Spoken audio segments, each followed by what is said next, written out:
جانم چی میخوای؟ نگاه بالا کم پشته.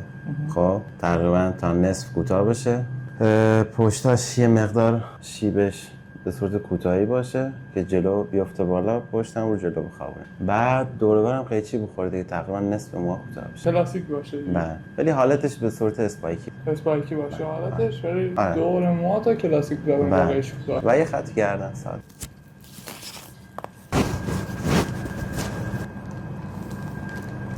رو جزئیات برای خروجیت خوب میشه دیگه. یادگاری میمونه. همین ببین کیفه با هم بود، کیفم که واسه هم توش. خب گفت محمد یه خط برام میزنیم، گفتم همینجا رو هم میشه.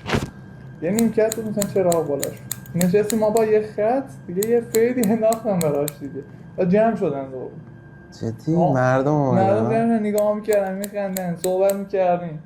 مثلا یکی حتی گفت من مغازه ندارم، من مغازه برات سراغ دارم. جدی؟ قرآن گفتم مغازه نمیکنم. آشنا مثلا یه چند تا دیدم گفتم ما بگم یه خط ذهنی تصور میکنم. خب طرف فقط میگم اندازه جلو موهاتو بده دیگه، از جلو تنظیمش میکنم تا پشت. برای همه مدل‌ها؟ برای هم مدل‌ها نه. برای خب نگاه، خب اسپایکی شیب خاصی داره برای کوتاهی دیگه. هم مدل‌ها که اینجوری نمیشه. من چشمی همون پشت که لایر میگیرم دیگه چشمی میگیرم. یا کلی باید مد نظر بگیری جلو چقدر طرف میخواد، پشت چقدر میخواد، اینا محاسبه میکنی. بعد میبینی آقا مثلا پشت سر طرف آقا یه مشکلی داره. خب بهش توضیح میدی آقا اگه شما اینجای سر تو قد کوتاه کنی، پشت نمیشه قد کوتاه کنی، باید بیشتر مو باشه. خب متوجهی؟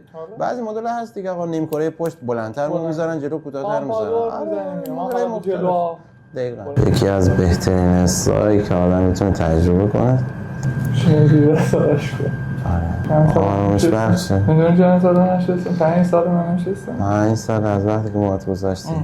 فقط ما اولی به قول مردم یکم طول میکشه انگار تا بیاد. آره میگم نه به خاطر جو عید نوروزشه. همین تعطیلاتش.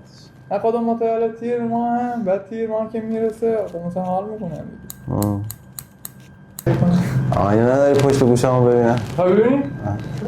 شوخی کردم.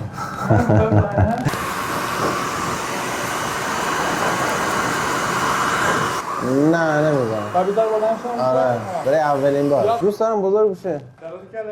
نه اون شکلیش نمیخوام کلی بیاد اینجا. اهل سشوار نیستم.